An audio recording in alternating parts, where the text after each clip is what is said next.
Security guard की salary कितनी है? सिक्योरिटी गार्ड की जो जॉब है उसके बारे में आज बात करेंगे, इसकी सैलरी के बारे में, इसकी ड्यूटी के बारे में और कौन कौन से डॉक्यूमेंट रिक्वायर हैं, कितनी एजुकेशन आपको चाहिए, क्या डॉक्यूमेंट टेस्टेड चाहिए या नहीं चाहिए, क्या सीरा जो गवर्नमेंट का अदारा है जो आपको सिक्योरिटी गार्ड की जो ट्रेनिंग करवाता है, जो कार्ड देता है, क्या उसको ये डॉक्यूमेंट रिक्वायर हैं या नहीं है। मैंने लास्ट वीडियो में अपना पूरा बताया है कि कौन कौन से डॉक्यूमेंट रिक्वायर हैं। फिर भी मैं आपको बताता जाऊंगा कि कौन कौन से डॉक्यूमेंट रिक्वायर हैं, क्या टेस्टेड चाहिए या नहीं चाहिए और कहाँ से टेस्ट करवा सकते हैं।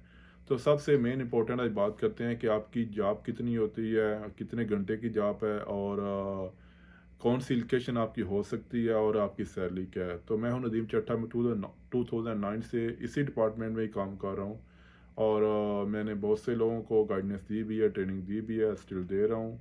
उम्मीद करता हूँ कि आप लोग भी कुछ सीखते होंगे जो मैं वीडियो आप तक पहुँचाता हूँ। तो आज बात करते हैं कि सिक्योरिटी गार्ड की जो जॉब है वो एज पर सीरा, एज पर गवर्नमेंट रूल कितनी है और कितने घंटे की जॉब है, इसकी सैलरी बेसिक कितनी है। तो बात करनी है आपसे कि जो सिक्योरिटी गार्ड की जो जॉब है वो 9 घंटे है बेसिक, उसकी सैलरी है 1200 दिरहम और कंपनी आपसे करवाती है 12 घंटे। तो इसमें थोड़ा सा डिफरेंट है क्योंकि एग्रीमेंट में 9 घंटे लिखा होता है और उसकी सैलरी जो बेसिक है 1200 है। तो 1200 आपको मिलेगी अगर आप 9 घंटे काम करेंगे। ये डिपेंड होता है कंपनी की पॉलिसी के मुताबिक, कंपनी की लोकेशन के मुताबिक। कुछ कंपनियां कम काम भी करवाती हैं, मतलब 7 घंटा 8 घंटा और सैलरी सेम देती हैं, पूरी सैलरी मिलती है। कुछ कंपनियां क्या है कि 12 घंटे करवाती हैं, सैलरी फिर भी सेम है। और कुछ कंपनियां 9 घंटे करवाती हैं। ये डिपेंड होता है कंपनी की लोकेशन के ऊपर और कंपनी की रिक्वायरमेंट जो होती है उसके ऊपर। इसमें आप कुछ नहीं बोल सकते। अगर आपको कोई इशू है तो आप जब किसी भी कंपनी से जॉब लेते हैं, जब आपकी सिलेक्शन होती है, जब आपका इंटरव्यू होता है, तो उस टाइम आपको क्लियर करना चाहिए कि आपकी ड्यूटी क्या होएगी, आपकी किस तरह की लोकेशन है, आपकी सैलरी पैकेज क्या है, आप कौन कौन सी जो फैसिलिटी हैं वो हमें प्रोवाइड करेंगे। अगर आपको जॉब मिल जाती है, आप काम कर रहे हैं, तब आपको कोई कंपनी बोलती है, फिर आप कुछ नहीं कर सकते। उसमें जो गवर्नमेंट है वो भी आपकी हेल्प नहीं करेगी। तो 12 घंटा अगर आप काम करोगे तो आपकी सैलरी कितनी बनती है ये आपको बताऊंगा आज, और आपके साथ शेयर भी करूंगा ताकि आपको हेल्प हो कि आपकी जो 12 घंटे की सैलरी वो कितनी बनती है। 12 घंटे की जो सैलरी है जनाब, वो डिपेंड है कि कंपनी आपको कितनी देती है। लेकिन सीरा का जो रूल है, सीरा की जो रिक्वायरमेंट है कंपनी से, जो मस्ट उन्होंने बोली है, वो आपको बता देता हूँ, आपके साथ शेयर करूँगा आज मैं। तो जो बेसिक सैलरी है जी 9 घंटे की, वो है जी 1200 दिरहम। ये अगर आप 9 घंटे काम करेंगे तो आपकी 26 दिन की जो सैलरी है, 9 घंटे के हिसाब से 26 दिन की सैलरी आपकी 1200 दिरहम है बेसिक। अगर आप 3 घंटा एक्स्ट्रा काम करते हैं तो 3 घंटे जो एक्स्ट्रा में आपकी सैलरी बनेगी वो है 20% एक्स्ट्रा सैलरी होती है। तो उसमें फिर आपको अलाउंस मिलता है, तो अलाउंस मिला के फिर आपकी कुछ जो सैलरी बनेगी वो 240 दिरहम एक्स्ट्रा होती है। तो वो जो हिसाब लगा लें, अगर आपका अलाउंस आता है जो बेसिक हिसाब से है तो 240 वो और 1200 ये। और अगर आप 3 घंटा डेली काम करते हैं 26 दिन तक, 3 घंटा डेली काम करते हैं 26 दिन तक, तो आपकी फिर सैलरी कितनी बनेगी ये आपको मैं बताता हूँ कि आपकी जो 26 दिन की 3 घंटा काम करके 673 दिरहम बनती है। तो आपको जब 26 दिन की सैलरी मिलेगी, वो टोटल कितनी सैलरी होगी वो आपके साथ शेयर करना बहुत इंपॉर्टेंट है। कि आपको पता होना चाहिए कि अगर आप 12 घंटे काम करते हैं 26 दिन तो आपकी सैलरी कितनी है। ये आपके लिए सबसे इम्पोर्टेंट है। तो 26 दिन की सैलरी आपकी बनेगी जी 2113 दिरहम, 2113 दिरहम, 2113। ये आपकी 26 दिन की सैलरी बनेगी। अगर आप 4 वीक में एक एक छुट्टी करते हैं, महीने में आपकी 4 छुट्टियां आती हैं, 4 ऑफ होते हैं, तो अगर आप महीने में 26 दिन काम करेंगे तो आपकी 2113 आपकी सैलरी बनेगी, जो आपको 12 घंटा काम करना पड़ेगा। अगर आप 30 जो दिन है वो काम करेंगे 12 घंटा, तो फिर आपकी सैलरी कितनी बनेगी वो मैं आपके साथ शेयर करूँगा जी। वो आपकी सैलरी बनती है कुछ 2494 दरम। ये बनेगी 2494, ये आपकी बनेगी 30 दिन की सैलरी। अगर आप छुट्टी नहीं करते तो आपको ये सैलरी कंपनी को लाजम आपको देना पड़ेगा। अगर आपको कंपनी सैलरी नहीं देती इस तरह की, तो आप सीरा में जाके बात भी कर सकते हैं, उन कंपनी के बारे में कंप्लेन भी कर सकते हैं, कंपनी से पूछ भी सकते हैं, ये आपका राइट है। अगर आप 12 घंटे काम करोगे तो पूरे महीने में छुट्टी भी नहीं करोगे, तो फिर आपको 2494 दिरहम सैलरी बनेगी। अगर आप 26 दिन काम करोगे 12 घंटा, तो आपकी 2113 दिरहम सैलरी बनेगी। अगर आप 9 घंटा काम करते हो 26 दिन, 9 घंटा काम करो 26 दिन, तो फिर आपकी सैलरी बनेगी 1200 दिरहम। तो ये आपको 3 कैटेगरी की सैलरी मैंने बताई है। लेकिन इसमें जो स्पेशल डे आते हैं, हॉलीडे वगैरह, मसलन ईद हो गया या इस तरह कोई इवेंट आते हैं, नेशनल डे इवेंट वगैरह, बस इस तरह के दिन में अगर आप काम करते हो तो उसकी जो पे होती है एक दिन की वो डबल होती है। ये आपको आपके माइंड में होना बहुत ज़रूरी है, आपको याद रखना चाहिए। क्योंकि बताता इसलिए हूँ मैं कि कुछ कंपनियां वो घपला कर देती हैं, देती नहीं है, बात ही नहीं करती। कुछ कंपनियां पे कर देती हैं, कुछ कंपनियां तब पे करती हैं जब कोई बंदे सिक्योरिटी वाले बोलते हैं। तो ये आपको ध्यान में रखना पड़ेगा कि अगर आप उन दिनों में जो स्पेशल डे होते हैं, जो गवर्नमेंट की छुट्टी के दिन होते हैं, उस दिन काम करेंगे तो आपकी सैलरी भी और उस दिन का आपको एक्स्ट्रा टाइम मिलेगा, तो उस दिन की सैलरी डबल होती है।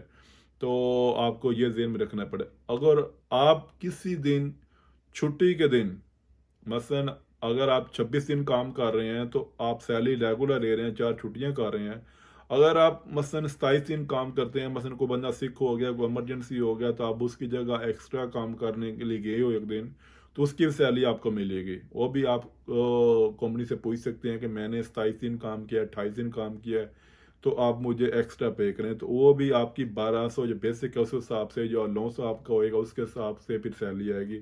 वो आपको याद रखना पड़ेगा। लेकिन अगर आप 12 घंटे से 14 घंटा 16 घंटा काम करते हो किसी भी इमरजेंसी की सूरत में, तो उन 2 घंटे 4 घंटे या 8 घंटे का भी आपको एक्स्ट्रा पैसा मिलेगा। आप एक्स्ट्रा पैसा लेने के आपके पास राइट है, कंपनी से आप पूछ सकते हो। ये नहीं है कि वो आप 12 घंटे में या वो एक दिन में काउंट होगा, नहीं, आप कंपनी से पूछ सकते हो। लेकिन वो होता ये है कि कुछ बंदे पूछते नहीं हैं या कुछ कंपनियां देती नहीं हैं। ये आपके में और आपकी मैनेजमेंट के ऊपर डिपेंड होता है, किस तरह की आपकी जो पॉलिसी है कंपनी की, या आपकी किस तरह का बिहेव है कंपनी के साथ, या कंपनी के क्या रूल और रेगुलेशन है, वो कंपनी पे डिपेंड है। लेकिन जो राइट है वो मैं आपके साथ शेयर करूंगा, जो सही करेक्ट है इंफॉर्मेशन वो आपके साथ शेयर करूंगा। और आपके साथ वो शीट भी शेयर करता हूँ जो करेक्ट इंफॉर्मेशन है सीरा की तरफ से, गवर्नमेंट की तरफ से। बेसिक कितनी है, अगर आप 26 दिन काम करो फिर कितनी है, 30 दिन काम करोगे फिर कितनी है, तो आपको ये पूरा खुद हिसाब लगाना पड़ेगा। अभी बात करते हैं जो बड़ी इंपॉर्टेंट बात है कि कुछ कंपनियां 9 घंटा कैसे करवा सकती हैं, कुछ 6 घंटा कैसे करवा सकती हैं, या 6 घंटा या 9 घंटा करवा के वो किस तरह सैलरी पूरी देती हैं।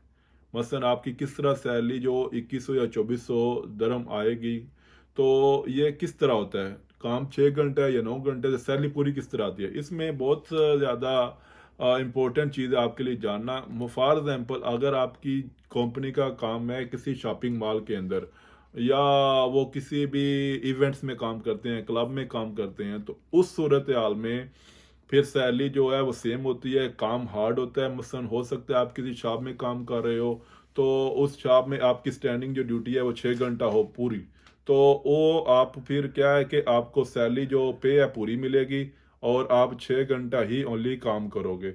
लेकिन होता ये है कि आप जो इम्पोर्टेंट चीज़ है, मसलन 6 घंटा काम की पूरी सैलरी है, 9 घंटा काम करो फिर ही पूरी सैलरी है। लेकिन इम्पोर्टेंट जो चीज़ आपके साथ शेयर करनी है कि उसमें ये होता है कि आपको फिर स्टैंडिंग ड्यूटी करनी पड़ती है। फॉर एग्जाम्पल जो शॉप में ड्यूटी है वो बहुत हार्ड है, मैंने भी की हुई है।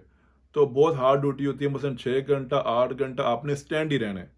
अगर आप किसी शॉप में काम कर रहे हो तो उन लड़कों को पता होएगा, जो नहीं काम कर रहे उनके साथ तो मैं शेयर करना चाहता हूँ, क्योंकि शॉप में आप किसी में काम करते हो, मारदम की शॉपिंग मॉल के में आपकी ड्यूटी है, उसमें शॉपें जो होती हैं उनकी पर्सनल सिक्योरिटी होती है, उन्होंने सिक्योरिटी वाला रखा होता है, एक या दो शॉप के डोर के ऊपर, या शॉप में जस्ट वॉच करने के, रिजर्व करने के लिए, मसलन जो कस्टमर आ रहे हैं वो कोई चीज़ चुराए ना, या उधर कुछ ऐसा इशू ना बने, या जो चीज़ें पड़ी हैं उनको जस्ट देखना, कोई बंदा चुराए ना, या कोई फॉर एग्जांपल कोई कस्टमर आया, उसने चीज़ बाय करने के लिए आया, तो उसने चीज़ ले लिया, लेकिन वो बिल बनवाने उसको वो भूल गया या नहीं बनवाया, या कोई चीज़ एक्स्ट्रा है जिसका उसने बताया नहीं है, तो ये पूरी जो चीज़ें हैं ये सिक्योरिटी गार्ड का काम होता है कि उनके ऊपर नज़र रखना है। लेकिन आपका बिहेव अच्छा होना चाहिए, पोलाइट तरीके से उनके साथ बात करनी है, अच्छे तरीके से पेश आना है। सम टाइम ये भी होता है शॉप वाले आपको बोलते हैं आप डोर के ऊपर खड़े हो, जो कस्टमर जितने आ रहे हैं वो एक क्लिकर होता है, आप अकाउंट करते रहो कितने आ रहे हैं कितने जा रहे हैं, मसलन वो फिर डेली चेक करते हैं कि हमारे जो शॉप है उसमें कितने कस्टमर आए हैं, कितनों ने विजिट किया है। या ये भी होता है कि वो बोलते हैं कि इधर खड़े हो, जो बंदे भी काउंट करो और जो डोर भी ओपन करो क्लोज करो, बंदों को वेलकम भी करो, और जाते लड़कों जो कस्टमर हैं जो गेस्ट हैं उनको फिर विदा भी करो, उनको अल्लाह हाफ़िज़ भी बोलो या उनको बाय बाय भी बोलो। तो ये भी सिक्योरिटी के ही काम आता है, जो आपको कंपनी की पॉलिसीज़ के हिसाब से, या जो साइड वाला मैनेजर है, जो आपका क्लाइंट है कंपनी का, उसकी पॉलिसी के साथ उनके रूल के साथ आपको काम करना पड़ेगा, उनके साथ ही चलना पड़ेगा। तो ये डिफरेंट कैटेगरी, इस सूरत हाल में फिर कंपनी क्या करती है, अगर आपकी 6 घंटा या 9 घंटा ड्यूटी है, फिर कंपनी पूरी सैलरी पे करती है, क्योंकि जॉब वो बहुत हार्ड होती है, मुश्किल होती है, और उसमें फिर बंदे को बहुत मुश्किल होता है, उससे फिर ज़्यादातर लड़के जो सिक्योरिटी वाले ड्यूटी नहीं करते भाग जाते हैं। तो कंपनी के पास फिर यही ऑप्शन होता है कि पूरी सैलरी उनको पे करो, और फिर वो जाके जॉब करते हैं। या आपका किसी इवेंट्स में काम है तो इवेंट्स में भी यही सेम होता है कि अगर कोई कंपनी इवेंट्स में काम कर रही है, फॉर एग्जाम्पल पार्किंग में आपकी ड्यूटी लग गई है, या मेन डोर पे ड्यूटी लग गई है, क्योंकि जो एक्स्ट्रा इवेंट सिक्योरिटी होती है वो तो मेन काम करती है, लेकिन सम टाइम वो सिक्योरिटी कंपनियां भी हायर करते हैं इस काम के लिए, इवेंट्स वाले। फिर इस सूरत हाल में फिर कंपनी भी क्या करती है, आपको सैलरी पूरी पे करती है, चाहे उस इवेंट में 10 घंटा काम है 8 घंटा काम है, लेकिन ये जो सूरत हाल बहुत कम होती है, तो इस सूरत हाल में फिर कंपनी फिर आपको सैलरी जो है वो पूरी पे करती है। अभी बात करेंगे डॉक्यूमेंट की। डॉक्यूमेंट मैंने लास्ट वीडियो में बताया कि डॉक्यूमेंट आपको टेस्टेड चाहिए, लेकिन आपकी कंपनी के ऊपर डिपेंड है टेस्ट कैसे करवाने हैं, किस कहाँ से टेस्टेड होने आपके होने चाहिए। वो आपका जो बोर्ड है जो आपको सनद देता है वहाँ से फर्स्ट, सेकंड फिर आपका जो फॉरेन अफेयर ऑफिस है किसी भी कंट्री का हो, पाकिस्तान में जो इस्लामाबाद में है, तो वहाँ से फिर होता है कि आपने जो एम्बेसी है उससे टेस्ट करवाना है। तो पाकिस्तान से अगर करवाते हो फिर यूए एम्बेसी से करवाना पड़ेगा, अगर इधर से करवा रहे हो दुबई से, आप दुबई में काम कर रहे हो या रह रहे हो, तो फिर आपको पाकिस्तान की जो एम्बेसी है, या आपकी जो इंडिया की जो बांग्लादेश की एम्बेसी है, वहाँ से फिर आपके जो सन्नत हैं, जो आपके एजुकेशन के डॉक्यूमेंट हैं, वो आपको टेस्ट करवाने पड़ेंगे। तो उसके लिए एजुकेशन कितनी होती है, सिक्योरिटी गार्ड की जॉब के लिए 10 क्लास 12 क्लास आराम से काम कर सकते हैं, कोई टेंशन नहीं, कोई परेशानी नहीं है।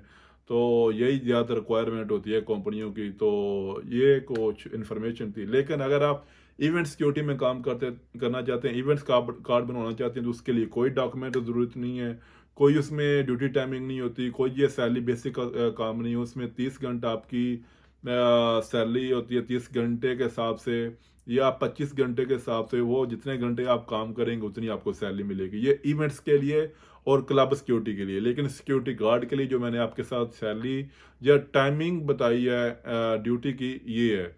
आपको 12 घंटा काम करोगे तो ये सैलरी है, अगर 30 दिन काम करोगे 12 घंटा तो ये सैलरी है, अगर 26 दिन करोगे तो ये सैलरी है। मैंने आपको इसलिए पूरा ब्रीफली बता दिया है।